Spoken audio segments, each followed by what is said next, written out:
నమస్తే, welcome to college TV. ప్రస్తుతం మనం గతంలో ఒక స్టోరీ చేయడం జరిగింది. నియోపోలిస్ సంబంధించినటువంటి దాంట్లో దాదాపు 100 కోట్ల రూపాయలకు ఎకరం చొప్పున జరిగినటువంటి పెద్ద ఎత్తున కేటీఆర్ చేసినటువంటి అక్రమాలపైన మనం ఒక స్టోరీ చేయడం జరిగింది. దానిలో అప్పుడు బక్కా జర్సన్ గారు చాలా సంచలనమైనటువంటి విషయాలు చెప్పడం జరిగింది. అయితే ప్రస్తుతం అప్పుడు బీఆర్ఎస్ ప్రభుత్వం ఉండే కేసీఆర్ చేసినట్టు ఆగడాలకు, కేటీఆర్ చేసినట్టు ఆగడాలకు అంతులు ఇక్కడ పోయింది. అదందరూ ప్రజలకు తెలుసు. ప్రస్తుతం తెలంగాణలో బీఆర్ఎస్ ప్రభుత్వం పోయి కాంగ్రెస్ ప్రభుత్వం రావడం జరిగింది. ఈరోజు సీఎంగా రేవంత్ రెడ్డి గారు ఈరోజు కొనసాగుతూ ఉన్నారు. గతంలో రేవంత్ రెడ్డి గారు ఇదే సెజ్ పైన దాదాపు 100,000 కోట్ల రూపాయల అక్రమాలు జరిగినాయని చెప్పేసి చెప్పడం జరిగింది. ప్రస్తుతం నెల రోజులు దాటుతూ ఉన్నది. కానీ ఈ కోకాపేట సెజ్లో నిర్మాణాలు కానీ లేదంటే ఇతరత్ర కార్యకలాపాలు కానీ అవన్నీ కూడా కొనసాగుతూ ఉన్నాయి. సో దానికి సంబంధించి మనతో పాటు మాట్లాడడానికి ఆ సొంత పార్టీ నేత అయినటువంటి బక్కా జర్సన్ గారు మనతో పాటున్నారు. సో వారిని అడిగి మరి వీటిపైన చర్యలు కాంగ్రెస్ పార్టీ పరంగా ఏమైనా ఉంటాయా లేదా అనే కోణంలో మనం మాట్లాడే ప్రయత్నం చేద్దాం. దానికంటే ముందు ఒక్కసారి రేవంత్ రెడ్డి గారు గతంలో ఈ యొక్క కోకాపేట సెజ్లో జరిగినటువంటి అక్రమాలు ఏ విధంగా జరిగినాయి ఒక్కసారి మీకు వినిపించేటువంటి ప్రయత్నం చేస్తారు రేవంత్ రెడ్డి యొక్క వాయిస్. వివరాలు అదేవిధంగా వర్సిటీ ఎడ్యుకేషన్ ఏదైతుందో శ్రీ చైతన్యకు సంబంధించిన శ్రీధర్ గాని వాళ్ళందరి పేర్లు ఇందులో ఉన్నాయి. ఈ రోజు ఈ కంపెనీలన్నీ 5 మంది వ్యక్తులు కలిసి 1000 కోట్లను కొల్లగొట్టిరు. వాస్తవంగా రామేశ్వరరావు గారు చెల్లించాల్సింది 1060 కోట్లు, కానీ ఆయన చెల్లించింది 663 కోట్లే. అంటే దాదాపుగా ఈ ఆప్షన్ల ద్వారా రామేశ్వరరావు గారి సంస్థలకు 400 కోట్ల రూపాయలు లబ్ధి చేకూర్చాడు కేసీఆర్ గారు. అదేవిధంగా రాజ్పుష్ప సిద్దిపేట కలెక్టర్ వెంకటరామరెడ్డి గారు వారు చెల్లించాల్సింది 565 కోట్లు, కానీ వారు చెల్లించింది 428 కోట్లే. అంటే 137 కోట్లు అదనపు లబ్ధి సిద్దిపేట కలెక్టర్ వెంకటరామరెడ్డి గారికి లాభం వచ్చింది. అదేవిధంగా సత్యనారాయణ రెడ్డి మన్నే, శ్రీనివాస్ రెడ్డి మన్నే సోదరుడు, మహబూబ్ నగర్ ఎంపీ సోదరుడు, ఆయన చెల్లించాల్సింది 463 కోట్లు అయితే ఆయన 325 కోట్లు చెల్లించి 137 కోట్ల రూపాయల లబ్ధి ఆయనకు జరిగింది. అదేవిధంగా ప్రిస్టేజ్ గ్రూప్ 454 కోట్లు చెల్లించాల్సి ఉంటే వారు చెల్లించింది 295 కోట్లు, 168 కోట్ల రూపాయలు ఆయనకు లబ్ధి చేకూరింది. అదేవిధంగా శ్రీ చైతన్య వాళ్ళు చెల్లించాల్సింది 454 కోట్లు అయితే వాళ్ళు చెల్లించింది 296 కోట్లే, వారికి కూడా 157 కోట్ల రూపాయల లబ్ధి జరిగింది. మొత్తానికి రాష్ట్ర ప్రభుత్వమే అమ్మిన కోకాపేటల భూముల్లో అత్యధికంగా 60 కోట్ల ఎకరం పోయింది. ఒకే ఊర్లో ఒకే దగ్గర ఒకే భూమికి 31 కోట్లకి 60 కోట్లకు ఉన్నంత వ్యత్యాసం ఉంటుందా మీరు చెప్పండి.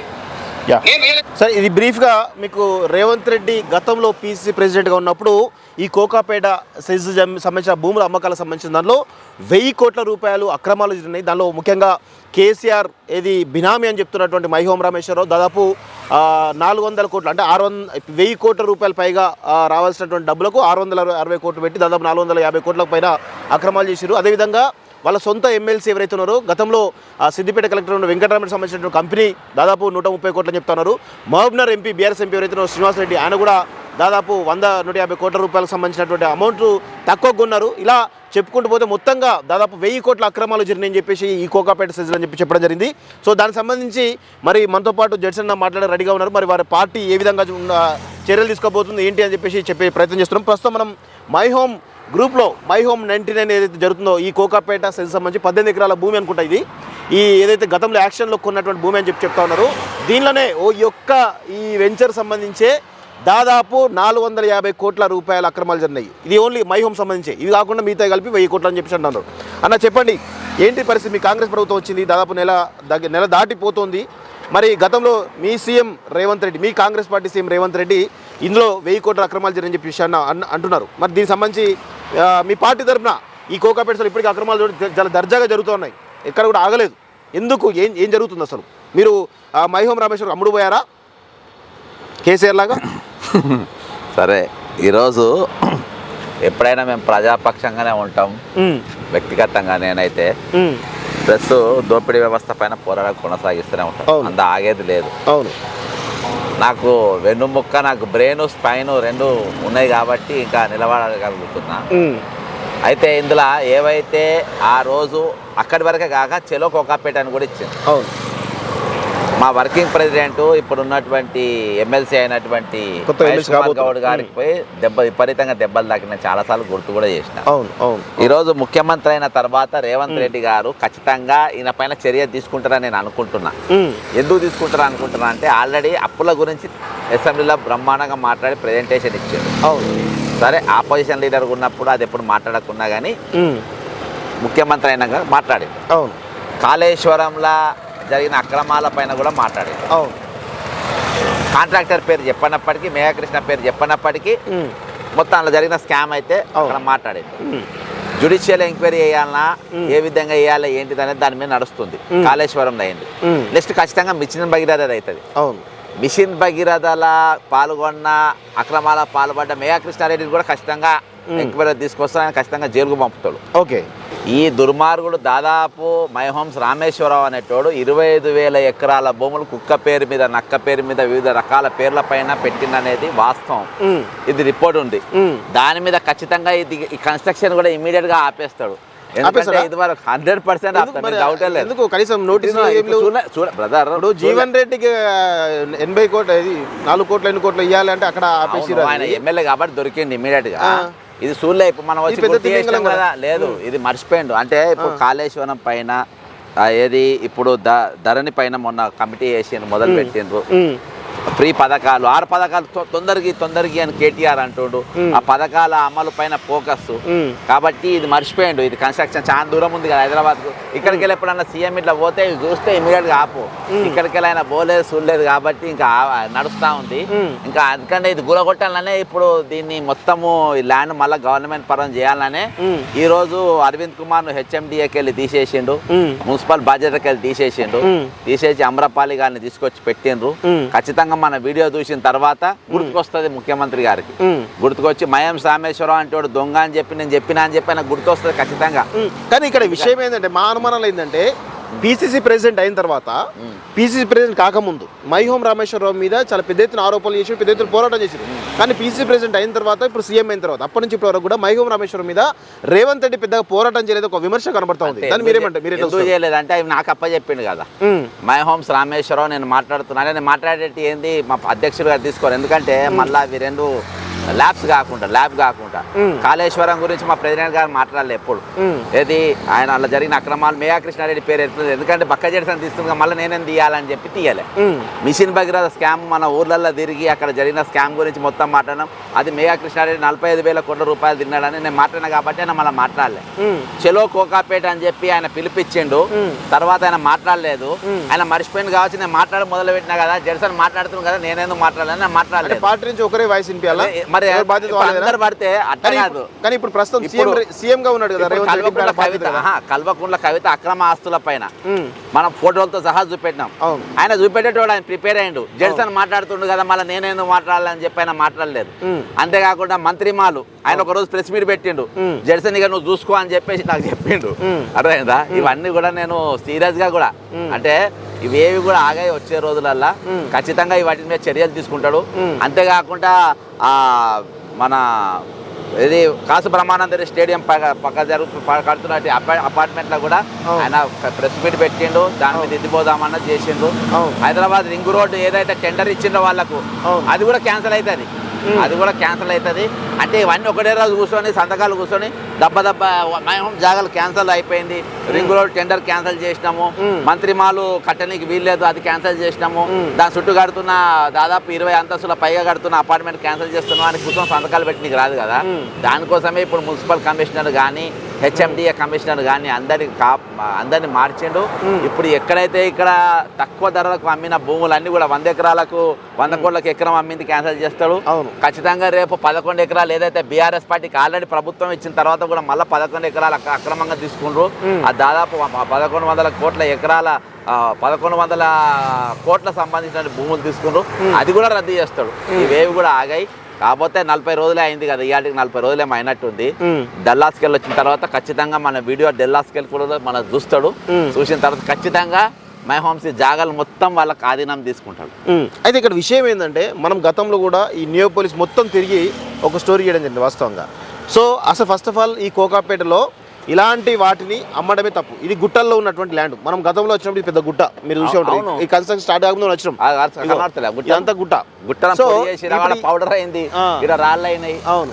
సో ఇప్పుడు ఈ గుట్టలను తొలిచి ఈరోజు ఇలాంటి అపార్ట్మెంట్స్ కట్టడానికి చెరువు ఉన్నది, గండిపేట చెరువు కూడా ఉంది. అంటే గండిపేట చెరువు నియర్ కాబట్టి ఇది కొంచెం డెవలప్మెంట్ కోసమే ఈ కేసీఆర్ పర్మిషన్ ఇచ్చారు అనుకోవచ్చా? అసలు జనరల్ గా గుట్టకి పర్మిషన్ ఇస్తారా? జనరల్ గా ఇక్కడని కాదు, రాష్ట్రంలో అంతటా మీరు ఖమ్మంలో చూడండి, వరంగల్లో చూడండి, నల్గొండలో చూడండి, హైదరాబాద్ చుట్టుపక్కల చూడండి, ఏది మన అబ్దుల్లా మీర్పేట అక్కడ చూడండి, మొత్తం గుట్టలను బాయిలం చేసిండ్రు, ఆకాశంలో గుట్టలను బాయిలం చేసిండ్రు.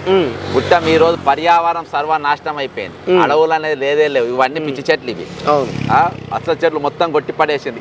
ఈ గాలి పిలిస్తే చచ్చిపోతారు, అర్థమైందా? అసలు చెట్లు పెట్టుకొని పర్యావరణం సర్వనాశనం చేసిండ్రు, ఇలా చెరువులను సర్వనాశనం చేసిండ్రు. ఇక్కడికి కలుషితం అంతా పోయి చెరువులలో కలుస్తుంది. ఇప్పుడు ఇక్కడికి కలుషితం అంతా పోయి చెరువులలో కలుస్తుంది. ఏ పనికి మాలిన ఇవి ఏవైతే ఉన్నాయో అవన్నీ అలానే కలుస్తుంది, వ్యర్థ పదార్థాలు అన్నీ అలా కలుస్తున్నాయి, పెద్ద ఎత్తున పొల్యూషన్ అనేది వస్తా ఉంది. కాబట్టి ఖచ్చితంగా ఇవన్నిటి పైన ఆపాల్సిన అవసరం ఉంది. ఖచ్చితంగా ఆపి కాంగ్రెస్ ప్రభుత్వం ఖచ్చితంగా ఆపి తీరుతుంది, అందులో ఎటువంటి డౌట్ లేదని చెప్పేసి నాకు. కానీ ఇక్కడికి మా అనుమానం ఏంటంటే, ఈరోజు ఇంత పెద్ద తిమింగళాలు పక్కన పెట్టుకుని శ్రీనివాస్ గౌడ్, సరే శ్రీనివాస్ గౌడ్ చిన్న తిమింగలమే కావచ్చు, కానీ ఆయన భూములపైన విచారణ జరుగుతూ ఉంది. అటు మంత్రి నిరంజన్ రెడ్డి ఆయనకు సంబంధించినటువంటి కొన్ని భూములపైన విచారణ జరుగుతూ ఉంది, జీవన్ రెడ్డి పైన విచారణ జరుగుతూ ఉంది. అంటే వీటన్నిటిపైన కొంత కదలికైతే కనబడుతూ ఉంది. కానీ ఎందుకు మనం మొదటి నుంచి కూడా రేవంత్ రెడ్డి కానీ, మీరు కానీ, మేము కానీ అందరం కూడా మైహోం రామేశ్వరరావు యొక్క భూ అక్రమాలపైన, కేసీఆర్ అలిగేషన్ ఫేవరిజం పైన చాలా పెద్ద ఎత్తున స్టోరీ చేయడం జరిగింది. మీతో పాటు చాలామంది మనందరం కూడా చేయడం జరిగింది కదా. ఎందుకు వాటి మీద ఉన్నటువంటి స్పీడ్ ఈ మైహోం రామేశ్వరం ఎందుకు స్పీడ్ తగ్గినట్టు కనబడుతుంది? ఎందుకు సైలెంట్ కూడా జరిగింది? వాళ్ళేమో ఎమ్మెల్యేలు, ఎంపీలు, మంత్రులు మొన్నటి దాకా ప్రభుత్వాన్ని భయంకరంగా వాడుకొని సామాన్యులను ఇబ్బంది పెట్టిండ్రు, కంటికి కనబడ్డారు. కంటికి ఇమీడియట్గా పబ్లిక్లో కాదు కనబడ్డాడు. రామేశ్వరం అంటాడు ఎక్కడ కనబడలేగా ఈ మధ్యలో న్యూస్లలో కానీ ఇలా కానీ గుర్తు రాలే. ఇప్పుడు మీరు అనవసరంగా ఇది చేస్తుండ్రు, గుర్తు రాలే ఆయన. ఇంకా శ్రీనివాస్ గౌడ్ అంటాడు ముందు కనబడ్డాడు, మీరు చెప్పే పేర్లంతా నిరంజన్ రెడ్డికి కనబడ్డాడు, ఎందుకంటే అసెంబ్లీలో అన్నైనా కనబడ్డారు. ఇలా సంగతి చెప్దామని చెప్పేసి వీళ్ళు చేసిన పాపాల చిట్టా మొత్తం బయటకు వస్తున్నాయి, ఆ కేసులు అవుతున్నాయి. కానీ మీరు 40 రోజులు అవుతుంది, మీరు ఎందుకు వీటిపైన అక్రమాలు జరిగిన చెప్పేసి వాళ్ళ సిబిఐకి, ఈడీకి ఎందుకు కంప్లైంట్ చేయాలి? మీరు గతంలో కాంగ్రెస్ ప్రభుత్వంలో బీఆర్ఎస్ ప్రభుత్వం ఉన్నప్పుడు ప్రతిరోజు ఒక కంప్లైంట్ ఇచ్చారు, ఎందుకు మరి దీనిపైన ఎందుకు మీరు సిబిఐ కంప్లైంట్ ఇవ్వట్లేదు? ఆల్రెడీ ఇవన్నీ కంప్లైంట్లు ఉన్నాయి, బీజేపీ దగ్గర ఉన్నాయి, ఇచ్చినాము. ఇప్పుడు ఏది మన ధరణి పేరు మీద కంప్లైంట్ ఆల్రెడీ మేము బీజేపీకి ఇచ్చిన, కిషన్ రెడ్డికి ఇచ్చిన, బండి సంజయ్కి ఇచ్చిన, అవి ఒకసారి తీసి అవి రెన్యూల్ చేస్తే అయ్యేపా. ఇప్పుడు రాష్ట్ర ప్రభుత్వం, మీ రాష్ట్ర ప్రభుత్వంలో కూడా దర్యాప్తు సంస్థలు ఉన్నాయి, ఏసీబీ కానీ మిగతా దర్యాప్తు సంస్థలు చాలా ఉన్నాయి కదా, అవినీతి నిరోధక సంబంధించినటువంటి శాఖలు కూడా చాలా ఉన్నాయి కదా, మరి వాటిలో ఎందుకు కంప్లైంట్ ఇవ్వడం లేదు? ఇప్పుడు బ్రదర్ 40 రోజులు ఇప్పుడు నువ్వు అన్నవు కదా, నాకు కూడా నువ్వు ఇవాళ గుర్తు చేసినావు. నేను కూడా వాస్తవానికి ఇది అయినా ముఖ్యమంత్రి గారు రేపు వారం 10 రోజులల్లా ముఖ్యమంత్రి గారు వచ్చిన తర్వాత ఏం చర్యలు తీసుకుంటారో చూద్దాం. ఖచ్చితంగా కాలోజీ టీం మీ ట్విట్టర్ల ద్వారా లింక్ ఆయనకు కూడా పెట్టుకుని నేను కూడా షేర్ చేస్తా. ఆయన గుర్తు రాగానే ఖచ్చితంగా ఇవి ఆపేస్తారు, ఈ అక్రమ నిర్మాణాలు మొత్తం ఆపేస్తారు. ఈ గుట్టలను రాళ్ళని చేసిన వాళ్ళు, గుట్టలను పౌడర్ అది చూపి పౌడర్ చేసిన వాళ్ళు, గుట్టలను పౌడర్ చేసిన వాళ్ళను, అక్కడ చెరువును కలుషితం చేసిన వాళ్ళను, ఇక ఇవన్నీ ఈ మైనింగ్ మొత్తం ఇక గుట్టలను దంచుకోబోతున్నాయి లారీలు, ఇవన్నీ లారీలు అన్ని ఇక్కడ దంచుకోబోతున్నాయి. మన ట్రాఫిక్ వాళ్ళు కూడా పోలీసులు డ్యూటీ చేస్తుంది అలా, ఇక ఇవన్నీ దంచుకపోతా ఉన్నాయి చూడు. వీటన్నిటి పైన కూడా ఖచ్చితంగా చర్యలు తీసుకుంటారు. తీసుకోకుండా మీరు అన్నట్టు నేను మళ్ళా ఈడీ, సిబిఐ, సిఐడి, విజిలెన్స్, తెలంగాణకు సంబంధించిన ఉన్నటువంటి అన్ని ఏసీబీలు నా పాటకేసి రిమైండర్ రాస్తా అంతే. మీరంటే ఇప్పుడు ప్రస్తుతం ఏమో బీజేపీ నెడతా ఉన్నారు, బీజేపీ చర్యలు తీసుకోవట్లని చెప్పేసి ఒకటి చెప్తా ఉన్నారు. ఇప్పుడు రాష్ట్ర ప్రభుత్వం మీ చేతిలో ఉంది, కాంగ్రెస్ మీ ప్రభుత్వమే. సో మరి మీ ఇక్కడ కూడా దర్యాప్తు సంస్థలు చాలా ఉన్నాయి. అవునా, ఇప్పుడు నేను అదే చెప్పినా కదా, 40 రోజులు అయింది, 40 రోజుల 10 రోజులు అసెంబ్లీలో పోయినాయి, అదే జరిగింది. ముఖ్యమంత్రి పెట్టుబడులు దేనికి దల్లాస్ పోయిండు, అది తీసుకొని వస్తుండు. అది రాగానే ఖచ్చితంగా ఆయన మర్చిపోయి ఉంటాడు. ఈయన సంగతి, మైహోం సంగతి, మేయా కృష్ణారెడ్డి సంగతి, వీళ్ళందరి సంగతి, దొంగల సంగతి ఖచ్చితంగా చెప్తారు. వాళ్ళ దగ్గర తిన్న పైసలన్నీ కక్కిస్తాడు. ఈ మొత్తం మళ్ళా వాపస్ కన్స్ట్రక్షన్స్ అన్న ఆపాలే. అక్కడ అవతార్ ఏవైతే చెరువులలో కట్టిందని ప్రెస్ మీట్ పెట్టినాయి అన్ని, రేవంత్ రెడ్డి గారు ప్రెస్ మీట్ పెట్టినాయి అన్ని కూడా ఆయన మళ్ళీసారి చూసుకొని ఆయన ఎక్కడెక్కడ ఏవైతే మంత్రి మాల్ కానీ ఇవి కానీ కాసు బ్రహ్మానంద రెడ్డి స్టేడియం చుట్టూ కడుతున్నటువంటి బహుళ జాతి అపార్ట్మెంట్స్ కానీ అలా కట్టడానికి వీలు లేకుండా ప్రెస్ మీట్లు పెట్టినా నా దగ్గర కూడా డాక్యుమెంట్స్ ఉన్నాయి. ఎందుకంటే అవి ఈడీ, సిబిఐ అనేది కంప్లైంట్ ఇచ్చిన, అవి కూడా నేను అధ్యక్షునికి మరోసారి గుర్తు చేసి నేను ఇస్తా. ఖచ్చితంగా వీటిపైన చర్య తీసుకుంటాడు, మీకు అనుమానమే లేదు. తీసుకోకుంటే మాత్రం నేను కాంగ్రెస్ పార్టీ కార్యకర్తగా ప్రజల పక్షాన దోపిడీ గురవుతున్న వర్గాల తరపున ప్లస్ ఈ ప్రజలకు సంబంధించినటువంటి భూములు అని చెప్పేసి మా అధ్యక్షుడు చెప్పిండు. ఖచ్చితంగా ప్రజలను గౌరవిస్తాడు. ఇవి పైన ఖచ్చితంగా ఇవన్నీ కూడా నేలమట్టం అవ్వడం ఖాయం. ఒకవేళ మీ ప్రభుత్వం రేవంత్ రెడ్డి సారథ్యంలో ఇలాంటి వాటి అక్రమ నిర్మాణాల పైన మీరే చేసిన ఆరోపణలే, వేరే వాళ్ళు చేసినవి కాదు, మాలాంటి వాళ్ళు చేసినవి కాదు, మీరు మీ పార్టీ అధ్యక్షుడిగా వర్కింగ్ ప్రెసిడెంట్గా చేసిన ఆరోపణలకు సంబంధించి చర్యలు తీసుకోకపోతే నెక్స్ట్ మీ కార్యాచరణ ఎలా ఉండబోతుంది? ఎలా మీరు అనుమానమే లేదన్నా? ఖచ్చితంగా మాకు అనుమానం ఉంది. మీ పార్టీ ఖచ్చితంగా తీసుకుంటాడు, అనుమానమే లేదు. అదేందా? ఖచ్చితంగా తీసుకుంటా. ఇప్పుడే పోలీసు వాళ్ళు వచ్చా లారీలు అక్రమాల లాపి వాళ్ళని పట్టుకపోతుంది చూడు. అంటే చూస్తున్నట్టు ఆల్రెడీ లైవ్ నడుస్తుంది కదా మనది, ఆల్రెడీ చూసి పట్టుకపోతున్నట్టు. నెక్స్ట్ మన దగ్గరికి వస్తారు రామేశ్వరాన్ని కూడా రేపు పట్టుకపోతారు ఖచ్చితంగా. ఆయన మీద ఖచ్చితంగా యాక్షన్ తీసుకుంటారు, అందులో డౌటే లేదు. తీసుకోకుండా తీసుకో అన్నా మీరు కట్టుబడి సరే ప్రభుత్వంలో వాళ్ళు ఇప్పుడు నేను ప్రభుత్వంలోనే కాంగ్రెస్ లో యావరేజ్ లీడర్ను, నేను పెద్ద లీడర్ని అయితే నేను నమ్మొచ్చా కాదని నేను చెప్తా. అర్థమైందా అన్న? నేను మంత్రిని కాదు, ఎమ్మెల్యేని కాదు, నేను ఏం కాదు, మామూలు కార్యకర్తను. అర్థమైందా? కాబట్టి నేను ఆయన ఖచ్చితంగా చేయగలుగుతా అని రోజైనా కలిస్తేనే మాట్లాడి చెప్పగలుగుతా. ఆయన చేస్తలేదు. నేను ఈ రోజు నీకే నువ్వెంత దూరం ఉన్నావో నేను అంతకంటే ఒక అడుగు దూరమే ఉన్నా. మీరైనా కెమెరా పట్టుకొని దగ్గర దాకా పోతాడు కానీ నేను వెనక లైన్ ఎన్నో నిలబడ్డ ప్రేక్షకులల్లా. కాబట్టి నేను అక్కడి దాకా లేను, కానీ ఖచ్చితంగా చేస్తాడు అనుకో. ఎందుకంటే మడమ తిప్పని వాటి మాట తప్పని ముఖ్యమంత్రి గారు రేవంత్ రెడ్డి గారు మామూలు వాళ్ళు కాదు, గట్టి అయినా బ్రహ్మాండం కొట్టాడతారు. ఖచ్చితంగా ఇవన్నీ చేపిస్తాడన్నా. చేపియని రోజులు నువ్వు మళ్ళీ ఇంటర్వ్యూ పెట్టి అప్పుడు ఏం చేస్తావు అని అడుగు. నేను ఎప్పుడు పెడదాం మళ్ళీ ఇంటర్వ్యూ? ఎప్పుడు పెడదాం? ఇవాళ తారీఖు ఎంత? ఇవాళ నాకు తెలిసి ఎంత ఉంటుంది? ఇలా 18 కదా, వచ్చే నెల ఫస్ట్ వీక్ లో పెట్టుకుందాం. మళ్ళీ 15 రోజులు టైం ఇచ్చి 15 రోజులు టైం ఇచ్చి ఇదే స్థలం ఇంకో స్థలము బీఆర్ఎస్ ప్రభుత్వానికి 11 ఎకరాలు ఇచ్చింది కదా, అక్కడ మనం పెడదాం. ఇక్కడ ముఖ్యంగా రేవంత్ మన ఇంత వాయిస్ ఇచ్చినట్టు ఏది మైహోం రామేశ్వరం సంబంధించి 18 ఎకరాలు, అదేవిధంగా ఎమ్మెల్సీ ఎవరైనా వెంకటరామరెడ్డి రాజ్ పుష్ప కన్స్ట్రక్షన్స్ ఆయనకు సంబంధించిన ల్యాండ్స్, మన్నే శ్రీనివాసరెడ్డి ఎంపీ వాళ్ళకి సంబంధించిన ల్యాండ్స్, చైతన్య ఇప్పుడు వినిపించినావు కదా, అవన్నీ కూడా అవన్నిటిపైన కూడా ఖచ్చితంగా తీసుకుంటారు. నేను ట్విట్టర్ ద్వారా కూడా ఇవన్నీ పేర్లు చెప్పిన పేర్లు అన్ని రాసి వాళ్ళకి ట్యాగ్ చేస్తా. వీళ్ళ పైన చర్యలు తీసుకోవాలంటే ఖచ్చితంగా చర్యలు ఉపక్రమిస్తారు. ఎందుకంటే ఆయన దగ్గర ఇప్పుడు పవర్ఫుల్ విజిలెన్స్లు కానీ పోలీసులు కానీ డీజీపీ కానీ ఫోన్ వేయంగానే వస్తారు, వచ్చి కూర్చుంటారు. మేము ఏం చేయాలి అని వాళ్ళు అడుగుతారు, ఇది ఏం చేయాలో ఖచ్చితంగా చెప్తారు. వీళ్ళ పైన ఖచ్చితంగా యాక్షన్. ఒకవేళ 15 రోజుల తర్వాత మళ్ళీ ఇంటర్వ్యూ చేసిన తర్వాత మళ్ళీ కొన్ని రోజుల తర్వాత ఈ సమస్య సాల్వ్ కాకపోతే ఇంకో చేయగలుగుతారా? ప్రజల కోసం 15 రోజులు టైం అడుగుతా. అడిగి అప్పుడు ఆయనతో మళ్ళీ ఖైదాలు ప్రతి ఉత్తరాలు చేసి ఖచ్చితంగా దాని తర్వాత నెల రోజుల మాత్రం పక్కా ప్రజల తర్వాత పక్కా టెంట్లు వేస్తా, పక్కా దీక్ష చేస్తా, పక్కా పోరాటం చేస్తా. ఎందుకంటే మామూలు విషయం కాదన్న. ఇవాళ ప్రజల మీద 5,71,000 కోట్ల అప్పు ఈ రోజు తెలంగాణ ప్రజల పైన పెట్టిండ్రు. మేము కట్టాలి రేపు ఈ అప్పు. ఇవాళ 30 లక్షల మంది విద్యార్థులు నౌకర్లేక రోడ్ల పైన ఉన్నారు. ఇవాళ రిటైర్మెంట్ ఎంప్లాయీస్, నాకు ఒకటి సంతోషం ఏంటంటే రిటైర్మెంట్ ఎంప్లాయీస్ ఎప్పటిలో కొట్టాడుతున్నారు వీళ్ళ నూల బీకాలు దొంగలను తీయాలని. ఈ రోజు వాళ్ళ పైన చర్యలు అవుతున్నాయి. ఇవి అన్ని బాధ్యతలు ఉన్నాయి. ఖచ్చితంగా నేను ప్రజల పక్షాన్ని నిలబడతా, ఖచ్చితంగా మేము కొట్టాడతాం. నేను అలా కొట్టాడాలంటే నాకు ఏది భగవంతుడు కూడా శక్తినిచ్చింది. ఇంకా ప్రజల తరపున ఖచ్చితంగా నేను అవన్నీ కూడా వాడుకుంటా. నేను ఖచ్చితంగా పోరాటం మొదలు. ఇప్పుడైతే నేను రిజైనర్ లెటర్లు అయితే పక్క రాస్తా. ఇప్పుడు ఓవరాల్ గా మీకు ఉన్న సమాచారం ప్రకారం మైహోం రామేశ్వరరావు యొక్క అక్రమాలు ఎంతవరకు ఉండొచ్చు? అంటే ఎన్ని వేల ఎకరాలు, ఎన్ని వేల కోట్లు, ఎన్ని లక్షల కోట్లు ఏమైనా అంచనా ఉందా? రింగ్ రోడ్డు చుట్టే 25,000 ఎకరాలు ఉన్నాయి అని చెప్పిండ్రు. రింగ్ రోడ్ చుట్టూ ఈ రింగ్ రోడ్డు బినామీ పేర్ల పైన అది ఎంక్వైరీ చేస్తే మొత్తం బయటకు వస్తుంది. నాకు తెలిసి సమాచారం అంతా సేకరిస్తారు. ఆల్రెడీ రేవంత్ రెడ్డి గారు సమాచారం ఉండొచ్చు, సమాచారం సేకరిస్తారు. ఈ రోజు టాప్ 2ల తెలంగాణ దోసుకున్న టాప్ 2ల మయోమ్స్ రామేశ్వరరావు ఈ బిల్డింగ్ ఓనర్ అంటాడు. మనము అప్పుడు ప్రాణాలు తెగించి తలపైన మరణాన్ని పెట్టుకొని మనము మీరు కూడా ఉన్నారు, ఎన్నో ఉద్యమాలు చేసినాం. మనం ఈ రోజు కూడా మన కాంగ్రెస్ ప్రభుత్వం వచ్చింది, తల మీద సావబెట్టుకునే అవసరం లేదు. ఇంకా లోపలికి గుసాయించి వీడియో మనము చేయొచ్చు. ఈరోజు ఖచ్చితంగా రేవంత్ రెడ్డి గారు వీటన్నిటిపైన చర్యలు తీసుకుంటారు. వీళ్ళపైన నాకు తెలిసి 25,000 ఎకరాలు ఇది ఉంటే లక్షల కోట్ల రూపాయలు ఈ రోజు వీళ్ళ దగ్గరికి వెళ్ళిపోయినాయి. దాదాపు ఇప్పుడు 5,71,00,000 రూపాయలల్లా నాకు తెలిసి 2,50,000 50,000 కోట్ల రూపాయలు ఖాళీ వీళ్ళిద్దరి దగ్గరనే ఉంటాయి. ఎవరెవరు? మైహోం రామేశ్వరరావు, మేయా కృష్ణారెడ్డి. వీళ్ళిద్దరు బట్టలు కూడా తీయాల్సిన అవసరం ఉన్నది. ఈ రోజు ఎవరెవరు మేయా కృష్ణారెడ్డి ఫ్లైట్ లో ఢిల్లీకి పోతుండ్రు, ఎవరెవరు ఆ ఫ్లైట్లు ఎక్కుతున్నారు, ఏ పార్టీ వాళ్ళు ఎక్కుతున్నారు అన్ని కూడా నీకు త్వరలో నేను దీక్ష కూర్చున్నప్పుడు దీక్షలా చెప్తా. ఫ్లైట్ ఎక్కేటప్పుడు దిగేటప్పుడు ఫోటోలు అన్ని కూడా బ్రహ్మాండంగా సేకరించినాం. అవన్నీ కూడా బయట పెడతాము. ఆ ఫ్లైట్ ఎట్లా ఎక్కుతారు, తెలంగాణ ముంచిన ఫ్లైట్ ఎక్కుతారు, ఎట్లా ఎక్కుతారు అని చెప్పేసి అది కూడా మొత్తం బయట పెడతాము. మన లెవ్వని కూడా వదిలేదు లేదన్న, ఉండే సవాలే లేదు.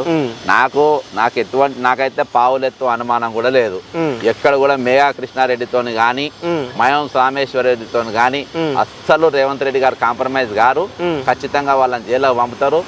రేపు ఈ రాజ్ పుష్ప కన్స్ట్రక్షన్ పైన కూడా మొత్తం ఎంక్వైరీ చేస్తారు. వాళ్ళు తీసుకున్న భూముల పైన కానీ దీనిపైన కానీ ఖచ్చితంగా ఎంక్వైరీ చేస్తారు. వాళ్ళ మీద ఖచ్చితంగా యాక్షన్ ఉంటుంది. అందులో ఎటువంటి అనుమానం లేదు.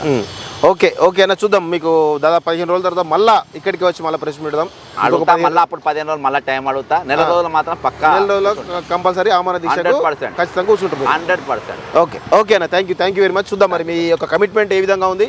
కాంగ్రెస్ పార్టీ గతంలో చేసినటువంటి పోరాటం కావచ్చు, లేదంటే బక్కా జడ్సన్ కావచ్చు, రేవంత్ రెడ్డి లాంటి వాళ్ళు చేసినటువంటి అవినీతి ఏవైతే ఉన్నాయో వాటిపైన మరి పోరాటానికి మరో పోరాటం కూడా సిద్ధంగా ఉన్నట్టు తెలుస్తూ ఉంది. సో దీనిపైన మరి సీఎంగా ఉన్న రేవంత్ రెడ్డి గారు గతంలో ఇగో మనం వెనకాల చూస్తున్నాం కదా, మై హోమ్ గ్రూప్ సంబంధించినటువంటి 99 ఏదైతే కన్స్ట్రక్షన్ నడుస్తూ ఉందో దీనిలోనే ఈ యొక్క వెంచర్లోనే 400 కోట్ల రూపాయలు అక్రమాలు జరిగినాయని చెప్పేసి రేవంత్ రెడ్డి గారు స్వయంగా దాదాపు 2021 జూలై నెలలో ఆయన చెప్పడం జరిగింది. వాస్తవంగా దీనిపైన పిల్లు కూడా వేసిందని చెప్పేసి మనకు తెలుస్తూ ఉంది. సో మరి ప్రస్తుతం ఆయన సీఎంగా రేవంత్ రెడ్డి సీఎం కొనసాగుతూ ఉన్నారు. ఆయనకు చర్యలు తీసుకునేటువంటి అవకాశం అయితే బలంగా ఉంది దీనిపైన. సో మరి రేవంత్ రెడ్డి గారు ఈ యొక్క అక్రమాలు ఇది ఒకటే కాదు, దీని వెనకాల మరి వెంకటరామరెడ్డి సంబంధించినటువంటి రాజ్ పుష్ప వెంచర్ ఉంది. ఆ తర్వాత ఎంపీ ఎవరైతే శ్రీనివాస్ రెడ్డి ఆయన సంబంధించిన వెంచర్ ఉంది. మీతో సంబంధించినటువంటి దాదాపు పెద్ద ఎత్తున 1000 కోట్ల జరిగిన అక్రమాలకు సంబంధించిన వెంచర్ అంతా కనబడతా ఉంది. సో దీనిపైన రేవంత్ రెడ్డి ఎప్పుడు చర్యలు తీసుకుంటారు అనేది ప్రజలందరూ కూడా వేచి చూస్తారు. అలాంటి ప్రశ్నించకుండా కూడా ఖచ్చితంగా క్వశ్చన్ చేస్తూ ఉన్నాం. సో దీనికి సంబంధించి మరి 15 నెల రోజుల్లోగా ఖచ్చితంగా దీనిపైన చర్యలు అని చెప్పేసి కూడా బక్కా జడ్సన్ గారు చెప్తా ఉన్నారు. సో అవి కాకపోతే ఖచ్చితంగా ఆమరణ దీక్ష కూర్చోండి చెప్పేసి కూడా చెప్తా ఉన్నారు. సో ఇది మొత్తానికైతే ఇంకో నెల రోజులు కనుక చూస్తే మరి రేవంత్ రెడ్డి గారు చర్య తీసుకుంటారో లేదా చూడాల్సిన అవసరం ఉంది. సో ఇది మొత్తానికైతే బక్కా జడ్సన్ గారితో మై హోమ్ కోకాపేటలోని నియోపోలిస్ దగ్గర మై హోమ్ ఆపోజిట్లో ఉన్నటువంటి వెంచర్ దగ్గర మనం ఇంటర్వ్యూ చేయడం జరిగింది. ఇది మొత్తానికైతే మై హోమ్ సంబంధించిన అక్రమాలపైన స్పెషల్ స్టోరీ. చూస్తున్నాండి College TV. Thank you very much.